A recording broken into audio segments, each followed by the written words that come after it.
Hello and welcome back to the Culture Creators podcast. Today I have the pleasure of speaking with Louise Forster. Louise, welcome to the show. Thanks, Bryn. And thank you for having us here in your boardroom with this great artwork.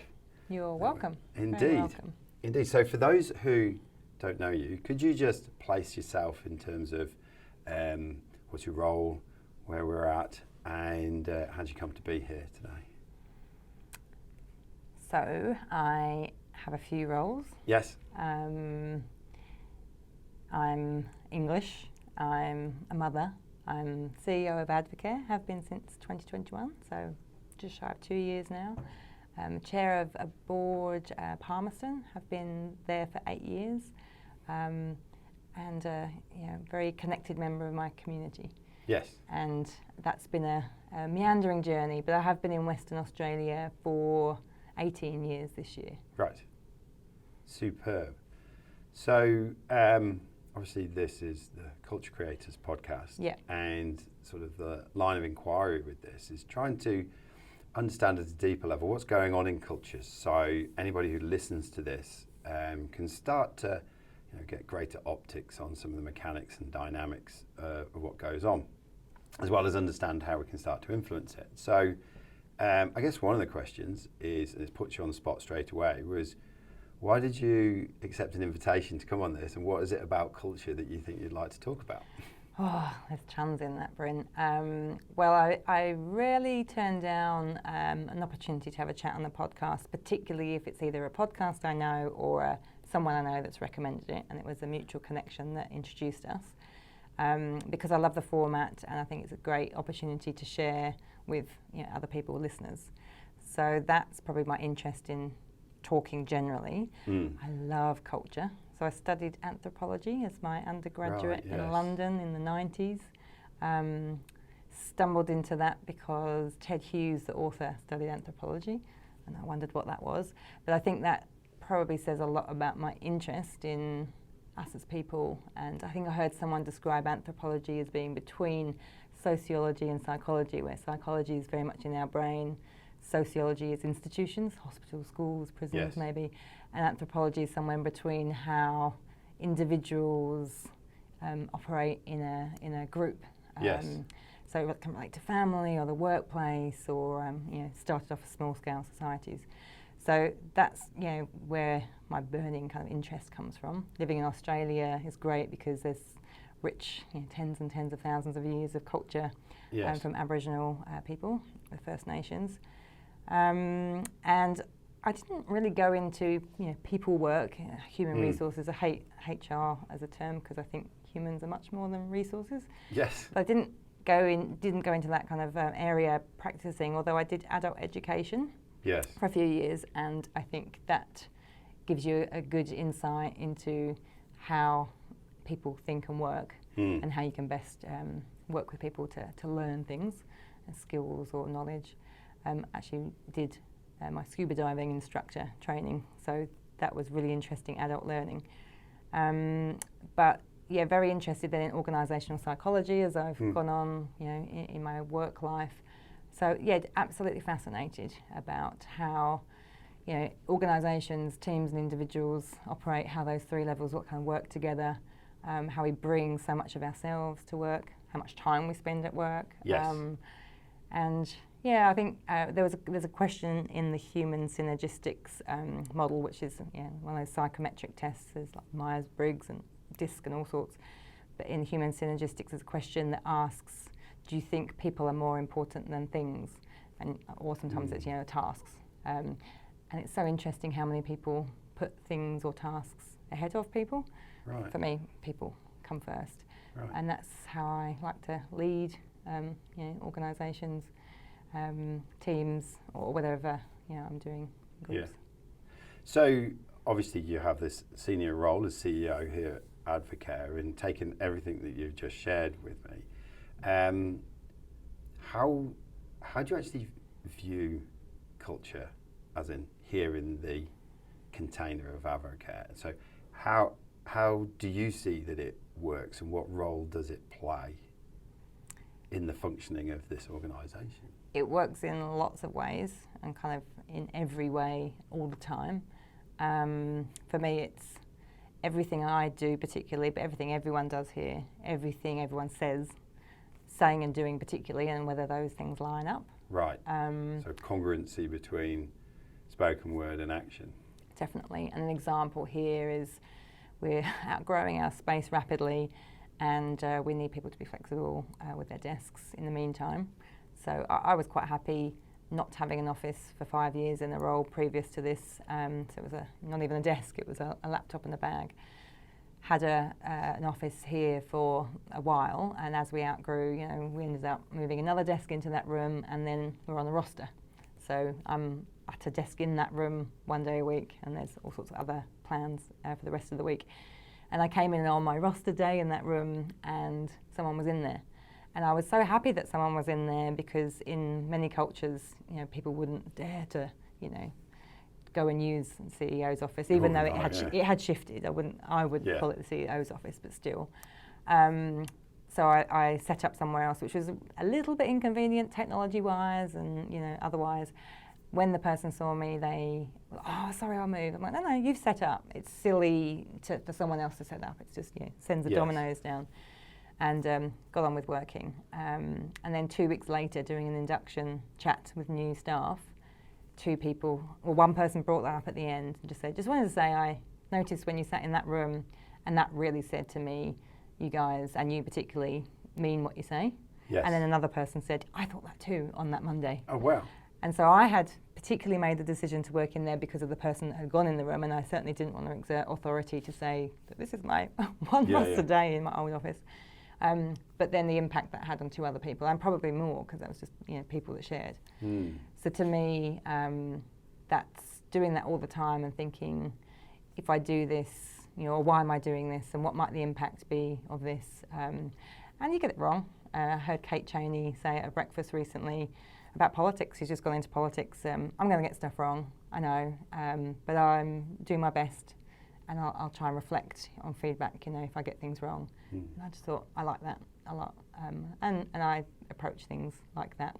Right. So I'm quite open to feedback. I just say to people, be kind when you give feedback, and give it with the best intention, but I'm really open to hearing it. So I think I heard you say just before we started you have a board meeting this evening. Yeah. So does culture feature as an agenda item? I don't know that we have it on as a current agenda item. It's quite embedded in our strategy. So we have 4 pillars, which includes the work we do with clients, our people, our staff and volunteers, stakeholders, and then business sustainability. So under the people pillar, culture to me is embedded in that. I can't remember if the word culture is in it. I think it is. It certainly is in the what we're doing to achieve that. And interestingly, our board meeting structure changed after a bit of a governance review to get a bit tighter and a bit more quantitative rather than qualitative. Previously to that, there may have been more elements of culture in before. I think the conversation, though, generally will touch on culture in some respect at each meeting. How so? We've got a couple of board members that have worked in the people space in their careers. One stakeholder engagement particularly, and one culture, and we had someone previously culture. The culture here has shifted significantly, so that's often... In your time? I think I have led a shift in that culture. Certainly predating me, the culture was quite different to how I lead and how we are now, and how I hear feedback that things have changed a lot. But I wasn't around before, so there's just bits of evidence that tell me that going back to the office again, when I got here, I was in a different room to the one that we have on the roster now. But I had noticed this weird thing around this, what felt like a tripwire at the door. Oh, right. People didn't want to come in, like through the threshold. I was like, that's interesting. They stand at the door, but despite, encouraging people to come and talk, they weren't coming in. So for a while, I would take the cue to take the conversation out until bit by bit and individual by individual, they felt more comfortable to come in. Right. But to me, that was a sign that the culture before me was different. It's interesting that because, there are lots of different ways we can describe culture, etc. But one of the things came out in a recent podcast was it's almost like a battery or a hard drive of things that have occurred in the past that are still stored there, unless particularly if they're unresolved or something like that. So even though you are obviously a new CEO sitting in this space still has an association with it from the past. Absolutely. Where with this like tripwire thing that you talked about. And that's invisible, but the artifacts are very cultural as well. We talked about the artwork that tells the story of what we're trying to do around culture here. We had I think we still have a sandwich toaster in the kitchen here.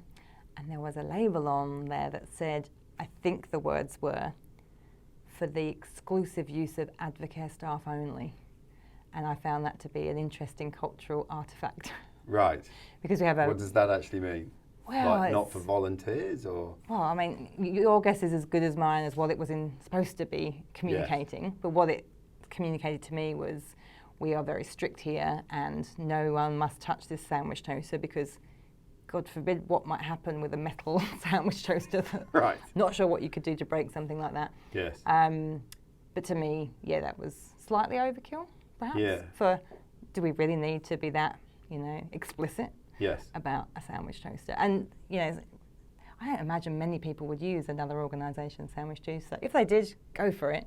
But the sticker says so much more than the words that are on there. Mm. And so I promptly... What does it say to you? It says, we here don't play that nice. Right. And so I was like, I don't feel, that sticker doesn't make me feel good, so I'm going to take it off. And that's come from somewhere, hasn't it?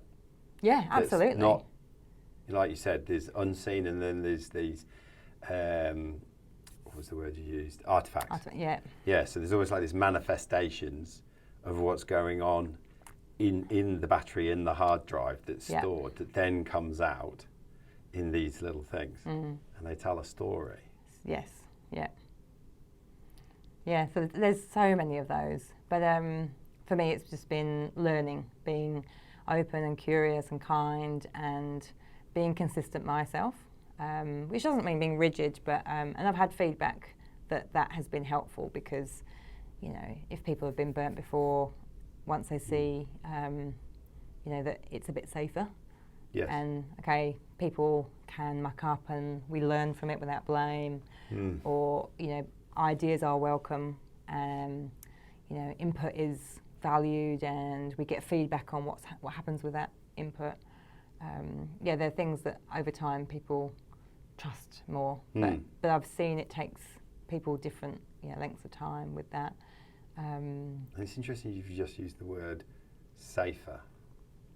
And I've walked in here, it doesn't strike me as the sort of place that would end up being unsafe, but then it could have been if this is my sandwich toaster. Yeah. What are the implications if you get one of those unwritten boundaries wrong? Yeah, can you imagine if you were someone that wasn't supposed to use that sandwich toaster? I know. Might be quite unsafe for that person. They could carry that home. It could be a burden. I think, and in the work that we do, working with vulnerable older people, we know there is psychological impacts there. We do vicarious trauma training for our staff. We hear some tough stories, and we haven't got always lots of options, and we're guided by the individual. So if the individual's in a tough life space and they don't want to do anything about it, that's their choice. Yes. So we do a lot of the work around keeping people safe, their mental health safe in the work that they do. Yes. But then the culture, I think, is equally important, because we know that if people are in a toxic work culture, it makes people ill. And I don't want us to get ill. No. So what defines the toxic work culture? Well, if we were talking about things that you see and things that you hear, I would say generally a sign that you might be in a toxic work culture is when those things are very inconsistent. Yes. So you might see things that say we value integrity and honesty. The door is always open. The door is always open. Office. Yeah. No, it's not. It's not. Or it's open, but then you may get reprimanded for daring to. Or you get the look when you go through the threshold. Yeah. But I think toxic workplaces are psychologically unsafe workplaces. Things probably aren't as they appear. They might be very inconsistent. I think probably toxic workplaces are when everyone or the majority of people feel unsafe. So people maybe go into protection, so you're not necessarily getting teamwork or collaboration, and everyone's, maybe scared for their own job security or all sorts of other things. And over time that stuff can spread, can't it? Yeah, and when you said about the hard drive, I think with culture it's sticky. So you can come in and change things, but people pass it on to others. I remember in another organisation talking about work conditions with teams when we were doing some changes. It was in a merger, and we talked to a team about a certain condition, and we ended up having a person, really, really quite emotional about this proposed change. I think there was potentially tears, and and that person had worked with the organisation for a couple of months at most. So in 2 months, that person had become hugely attached to this condition, and that a change to that would have been enormous. So that is an example of how quickly that culture is becomes. And the stuff that person's bringing in with them. In their bag. Yeah, was fascinating. So I never. Well, I try not. We all have biases, but I try not to assume too much, and go in as open as possible, because I've seen some very interesting things, and assumptions are quite unhelpful. I think I've had to unpick them often, so I try to go in curious as possible.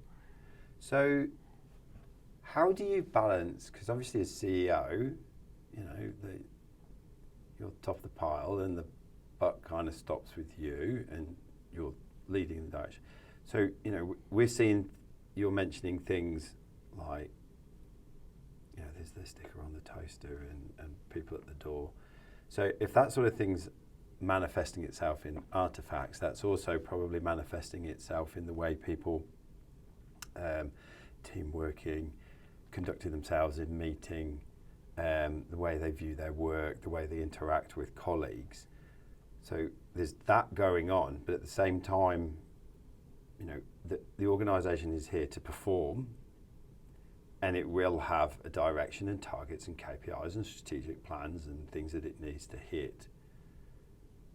How do you balance the two? Because we can see how all of a sudden, if this culture thingy is manifesting itself here, and yet you've got this to do, how do you bring the two?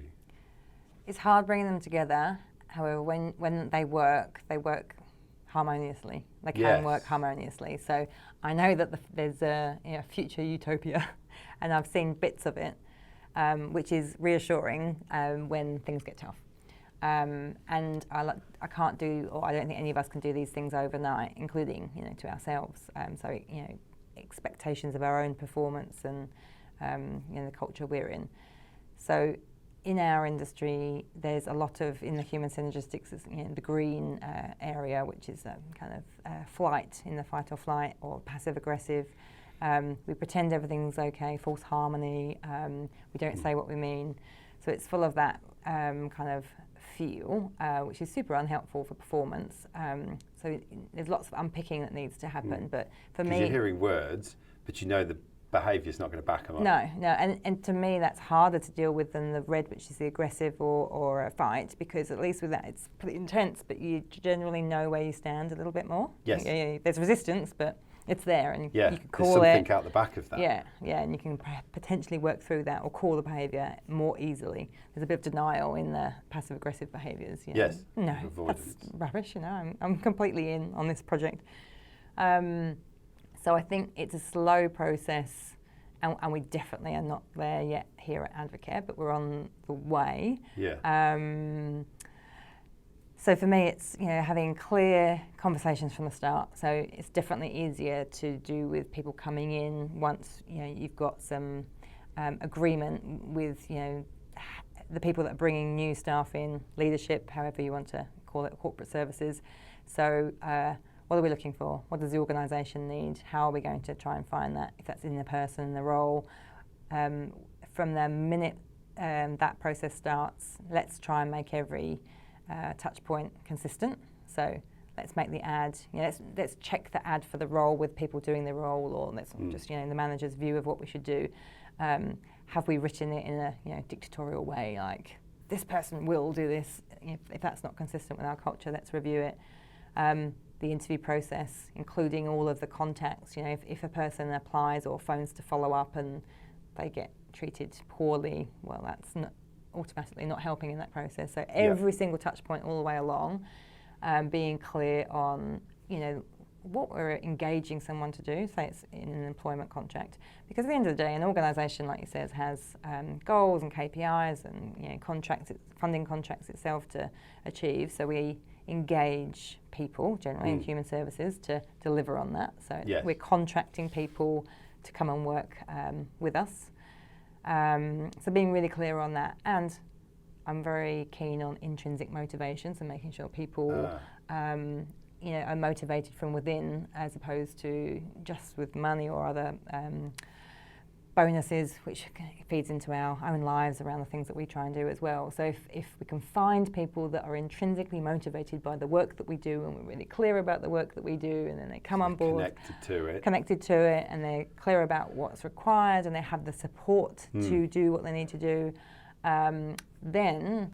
And it probably continues on the journey around performance and support and things. But if we're really clear on that and we work in collaboration and consultation with people, then I think we can create really positive culture, or constructive. Again, I like that human synergistics model, because positive isn't false nicety; it's constructive, which is having the tough conversations. But acknowledging what's really happening. What's really happening, and then but you can have culture that feels positive and constructive and enjoyable because I'm contributing, because we all want to deliver. Most of us don't want to just coast and be under engaged or under occupied. Then I think it can work, but it takes tremendous effort on so many parts. I can't do it alone. I need to engage others, and it needs to keep rolling down and be consistent. So does that mean it becomes a conversation that you're regularly having with other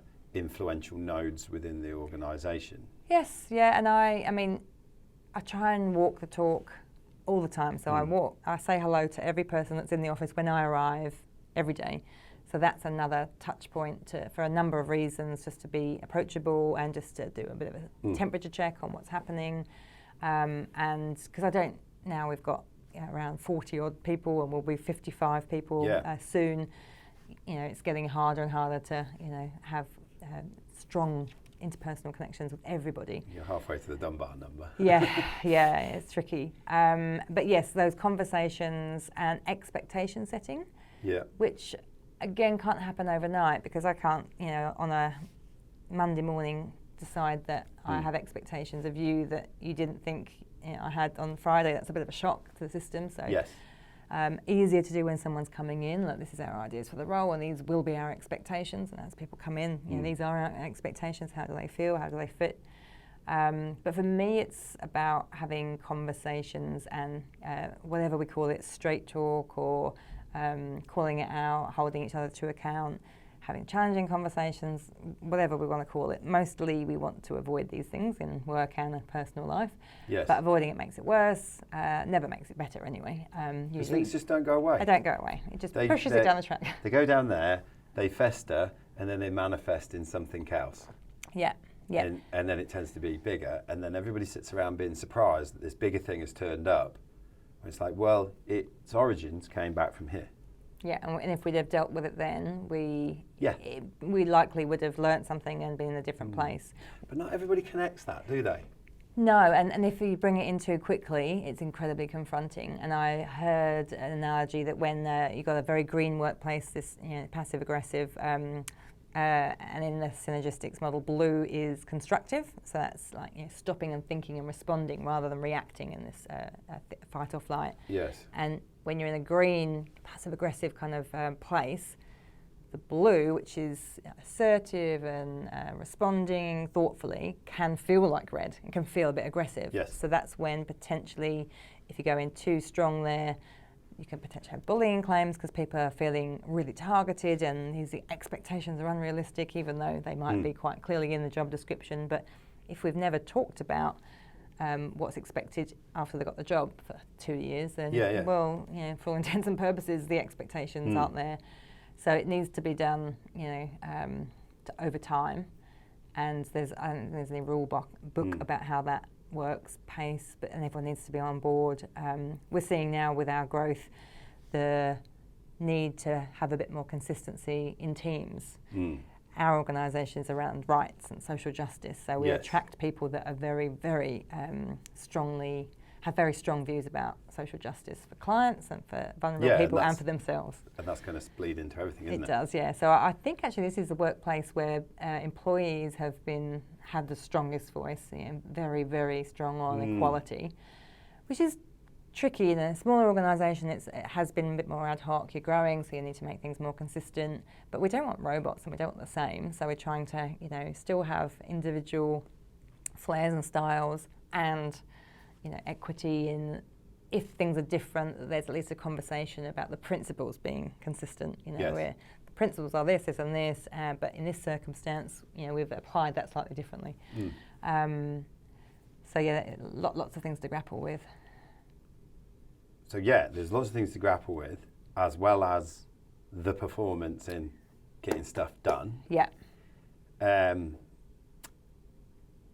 How do you have a board that recognises that? Recognises the challenge. The challenge of both parts of the job. And, what do you have to do to make sure that the board understand that? Because it would be, I imagine it, I don't want to be disrespectful to boards, but they come in X amount of time and it's like, okay, so how's the performance of the business? And, we have this responsibility, and they can get in trouble if it's not there. So they need to make sure everything's performing and doing the thing. Yet, if more often than not, there's these sort of winds that are blowing against you that come from the culture, which are impacting a performance. So then how do you then go back to your board and go, well, I didn't quite get where we wanted to, if that's the case? Do you see where I'm going? Yeah, absolutely. I think the fact that I've had governance roles for 10 years this year, so my first board role was 2013, that helps because I have a good understanding of what I think their needs are. Yes. So that hopefully is reassuring to the board as well, that I have good understanding in that. Yes. And I think this board have a good understanding because the organisation has had some interesting times. When I came in the middle of 2021, there had been multiple people in the CEO role for a few reasons in a relatively short space of time. So culturally coming in, there was lots of really kind of lots of anxiety and things like that. So that plenty in the hard drive. Plenty in the hard drive, and the board had been quite involved in all of the things that happened. So I think there's a real appreciation for how challenging times have been in this organisation. And I think when the board do need to step into operational areas, it's not ideal, but they do need to when they need to for probably a number of reasons. So that's quite helpful really for me because they can see the change and they regularly acknowledge with different things that send them the signals that there's a change and they're pleased with that. When it comes to things that are delivered or not similar to an employee, it's being clear on expectations and deliverables and a shared understanding. So we have a 3-year strategy, and each of the 3 years we've had a business plan that's quite clearly broken down. We've evolved the reporting for the board and moved to more of a red, amber, green and dashboard metrics, which way we're trending, which they like and I think is actually more helpful for us as well, easier to explain to staff, so it's great.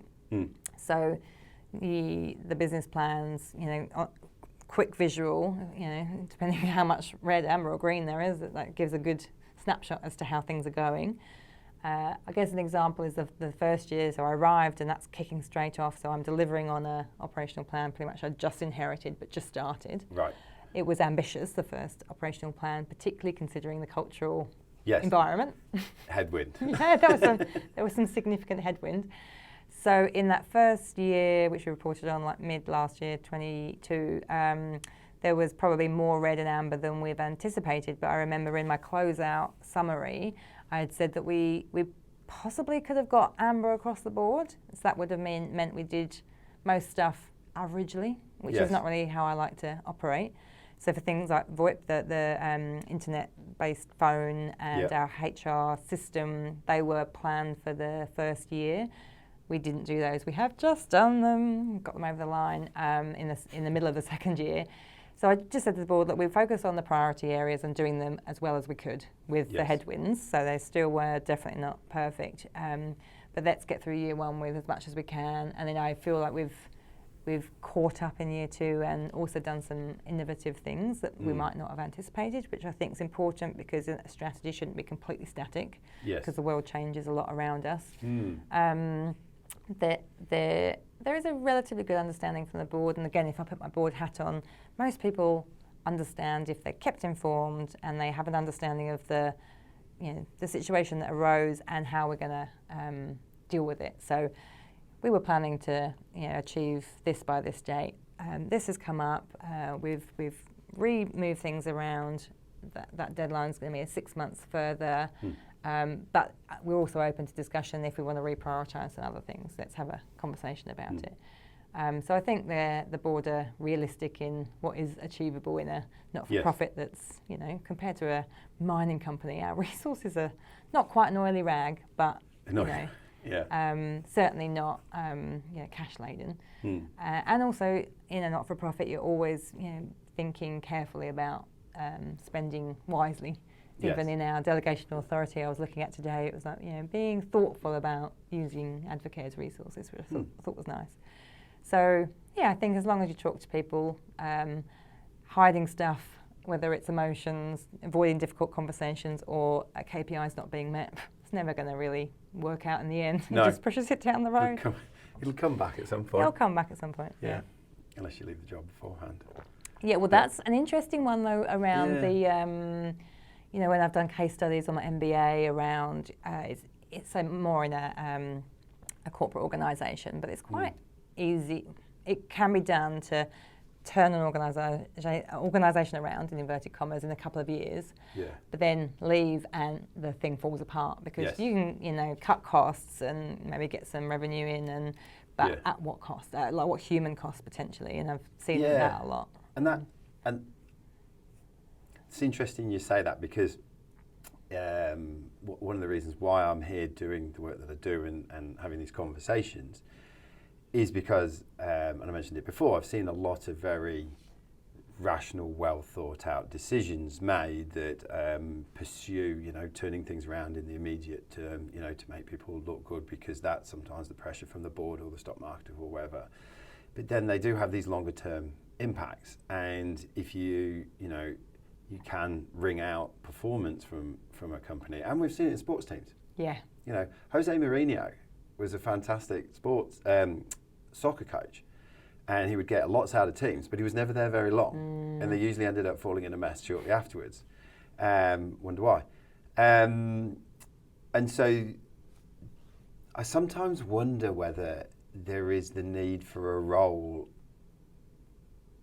almost like an unofficial role of almost like the company historian or the person who can understand the journey of the company and really understand what's going on in the hard drive. Because I think sometimes we get lulled into this false sense of security that, okay, well, look, it got bad with that person, we shifted them off, and now we've got this new shiny person called Louise. She's going to sort it all out. And it's as if we think that we can, put a hard boundary on what went before and all start again. But that travels. It really does. And if I had chosen not to address some of the issues which you could, another leader could equally... It's easy for you to go, that was before. And then it would just have carried on, wouldn't it? And then you do that whole thing of, let's just draw a line under it and let's just move on. But people don't. No. Not unless you give them evidence that things have changed, whatever the issues were. I think that evidence probably comes through, like you've said, consistently behaviourally doing this and this and this, day in, day out. Yeah. But replicating that as you grow is definitely harder. Yeah. One thing, when you were saying about the, I can't can't remember exactly what you're saying, but my brain went to the merger that I was involved with a few years ago, and I had done, the MBA around that time, and one of the biggest reasons that mergers fail is culture. Yes. So all the predictions around the returns or the benefits of the merger are usually massively estimated. Oh, everyone gets carried away. Everyone's okay. Oh, this is going Because to be amazing. everyone's got a stake in the deal, not in the longevity of the solution. But that was such an amazing experience, exhausting. It was 5 years of very, very hard work and long hours. But I learnt a lot, and we as a team learnt a lot, and it was the people that made the success in the end. And I think that did teach me a lot. You can put in the systems and you can make the financial arrangements and you can tell people whatever you want, but unless you meet people where they are and you listen and you adapt to what's coming up, it's not going to work. Yes. It might look on the surface like it works, but it's the people work that is going to see something work properly. So that I definitely took a lot from that here in just don't rush, just consistent, listen, and it's tricky when you're coming in and you want to have new ideas, but really for my first 3 months it was just like zip it, just be consistent, be out there and listen. Yeah, and see what you've got and meet that where it's at to get to where you want. Yeah, I think I had an exchange with someone not so long ago, I think it was LinkedIn, he was talking about culture eats strategy for breakfast. I think it's not so much culture eats strategy for breakfast, it's more the fact that the reality of humans and how we are, and the fact that we can carry stuff even if we have a new CEO, where we can carry stuff and we follow patterns and stuff, and that will continue to move irrespective of somebody making a plan. Yeah. And if they disregard what's going on, then that's what it just cares not for the plan that people have made. And plans can end up in drawers. We at Advocare have a reconciliation action plan that looks like a lot of work went into, but didn't quite reach the final milestone. This was, I think, 5 years ago in the time frame. And so it's a classic example of great work, but it didn't achieve what it wanted to. And a strategy can be exactly the same. Well, it is a strategy. Fantastic edifice of a document. Yeah, and that was on our business plan to have a wrap, and could have picked that one up and said, oh, we technically have this piece of paper, but of course it's got some insight into what was happening at the time that can be of value, but in and of itself it's really not much good, because the wrap is about the here and the now and people being part of it. Yes. But with culture and strategy, I've seen organisations where there is a strategy, but most people don't know where it is or what it is, and it doesn't how it applies to them. So it's kind of, culture gives it life, doesn't it? Really. It does. Obviously, you told us about your educational background. So you have a zest for what's going on with the people around. Do you find yourself in other spaces outside of work getting involved? Or are you good at switching it off? I like being part of the community, so I say that's involved. To me, it's connection's really important. I don't find myself needing to lead in other areas particularly, and I've always been a bit like that in friend groups, but I'm quite adaptive. So if I'm in a group of people that are indecisive and are dithering, where to go for dinner, I'm very happy to step up and take the lead. If there's a vacuum forming. It's absolutely a very comfortable space for me. And if there's a dominant other player, I have no need to compete. So I'm very happy to go with the flow. Yes. So I don't feel like I have that burning desire, but I have always had a natural kind of.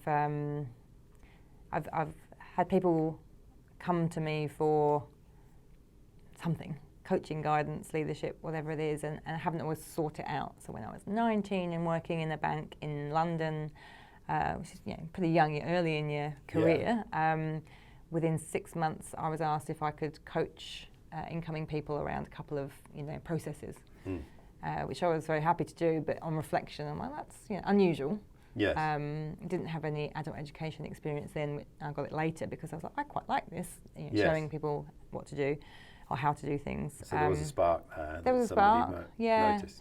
And then I started work in a role, actually I think my first job in WA, so in 2005, and I started on the same day as a woman who had been out of the workforce for 10 years, having her 3 children, including someone with a disability, one of the kids with a disability. And we, hit it off. It wasn't until probably another 10 years after that I did a reflection exercise asking people when you were at your best, when I was at my best. It's called the Reflective Best Self exercise. Comes out of a US university. So you ask for stories about when you're at your best, not just descriptions. And there was lots of insight in that exercise for me, but one was that woman saying, your guidance, walking alongside her, I can't remember how she described it. She said that made or break whether I stayed. I literally could not have stayed in that job and possibly the workforce without your support. Wow. And I didn't even know that I had provided that support. Yes. I think if I look back, probably was a little bit around technology. Email was not even, something she would have been using before. And enjoyed doing the scuba diving instructor for a little bit in my career. And now I would say once a fortnight I will have a polite request for a chat, which is, seeking a bit of guidance or just to bounce something off. I don't think we'd call it advice necessarily. Sometimes it is, but people seek me out from people. Yeah, all the time from different ways, and I really try and prioritise making that time for people, which is hard because I've got quite a lot on. But I also really enjoy it, and I feel like in the future that I'd enjoy doing some coaching, because it's really nice to as well feel like that benefits other people. So superb. Yeah, that's probably that leadership outside of work. One of the last questions I like to ask my guests is, what's the one thing about culture that we're not talking about that we probably should be? I've delved a bit. We were talking before we started recording about things that we listen to and things that we're interested in. I've delved quite a lot into maybe a bit of psychology and who we are and why we are the way we are.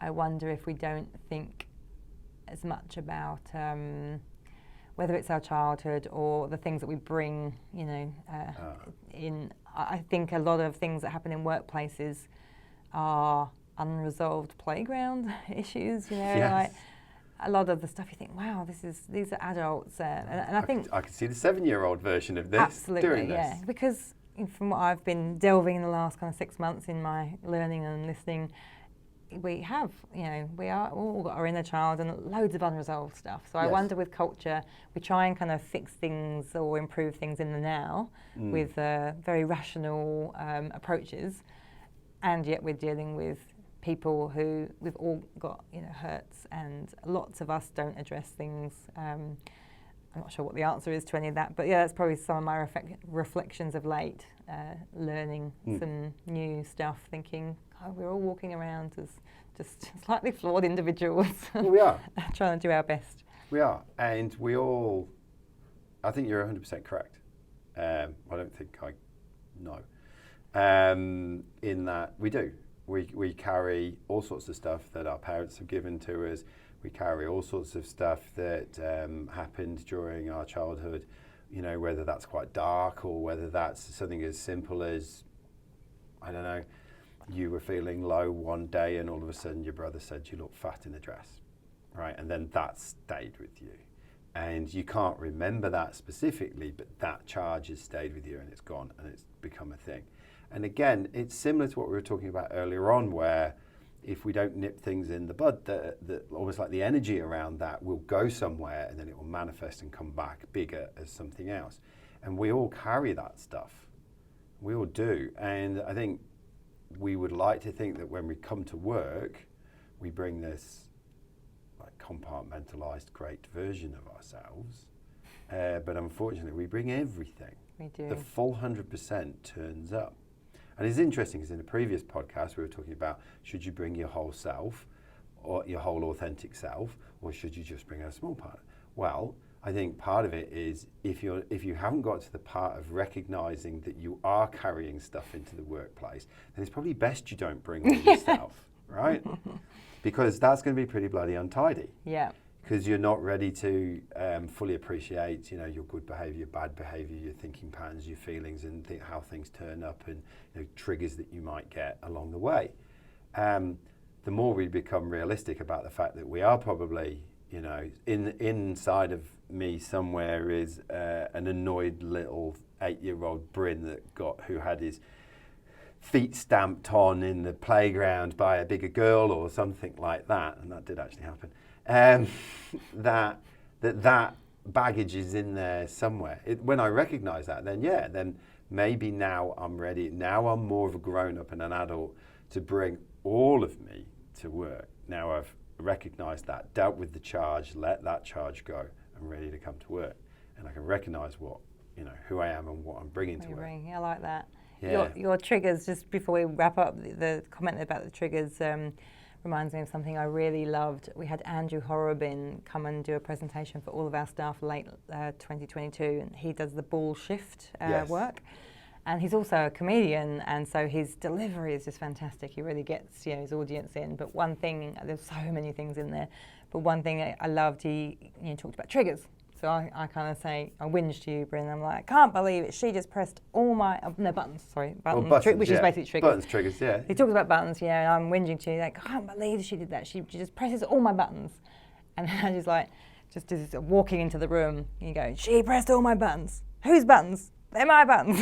And I just had this image of, we all have these buttons. Yeah. But it was so good because I think we're very good at putting the blame on other people for pressing our buttons. Yes. And we need to take responsibility for the fact that a lot of it is us. Well, the whole mechanism works that as soon as the button is pressed, it's like, oh, sitting you did it. Yeah. Defensive. I'll go you. Yeah.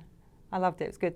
It stayed with me, and I think lots of other things came from that. I think the shared language and the having a little bit of humour is good because it's tough stuff, but you can kind of go, oh, do you remember that thing? Yes. Yeah. Indeed. It's been a great conversation. I really enjoyed it. Yeah, me too. Thank you very much for your time. Thank you.